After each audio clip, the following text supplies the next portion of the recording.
मलाई लाग्यो आफ्नै भएको अरूले बोलाउनु पर्छ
निमाउनी बाल्ने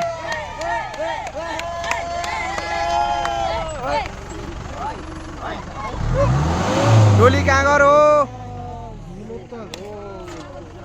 ल बिस्तारै बिस्तारै झरम मादल समय दिनु पर्ने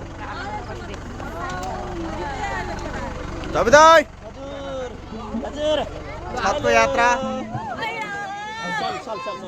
त बाइक छ सुस्त लोटिएर ल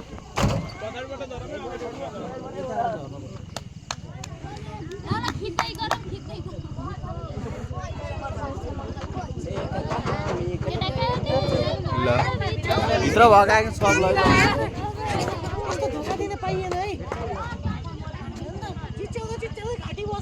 हो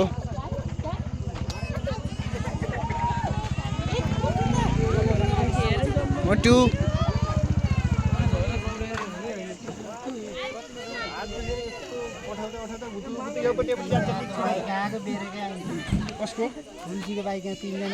ल यसै गरी पिकनिक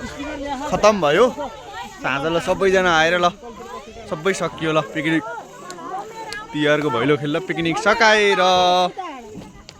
ल यो अन्तिम भिडियो पनि हो सबैले बाई बाई भनौँ यो अन्तिम भिडियो हो यो अन्तिम भिडियो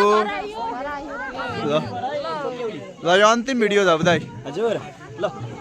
पिकनिक समग्रमा रमाइलै रह्यो राम्रो रह्यो हैन अब सबैजना सकुशल यहाँसम्म पनि आयौँ अलिकति गाडीमा ओभरलोड पनि थियो त्यो हुँदाहुँदै पनि हाम्रो गुरुजीले सकुशल यहाँ ल्याइ पुर्याउनु भयो र बाइकमा पनि अलिकति धेरैजना नै आउनुभयो र अघिल्लो गाडीमा पनि साथीहरू आउनु भएको थियो समग्रमा पिकनिकको हेर्दा हिजो देउसी भैलोको हेर्दाखेरिमा हैन गाउँका सबैजना एकै ठाउँमा बसेर त्यसरी खाँदाखेरिमा खानेकुरा जे भए पनि तर पिकनिक चाहिँ एकदम अविस्मरणीय अर्को वर्षबाट जस्तै यो भिडियोहरू हेरेर पनि अरू दिदीबहिनीहरू अरू भान्जा भान्जीहरू पनि यो देउसी भैलोमा यो तिहारमा होइन गाउँमै जानुपर्ने रहेछ भन्ने खालको त्यो खालको सन्देश जाओस् र दिदीहरूले पनि अत्यन्त रमाइलो मान्नु भएको छ होइन दिदी सबै रमाइलो मान्नु भएको छ नि होइन एकदमै राम्रो भयो सम्पूर्णलाई धेरै धेरै धन्यवाद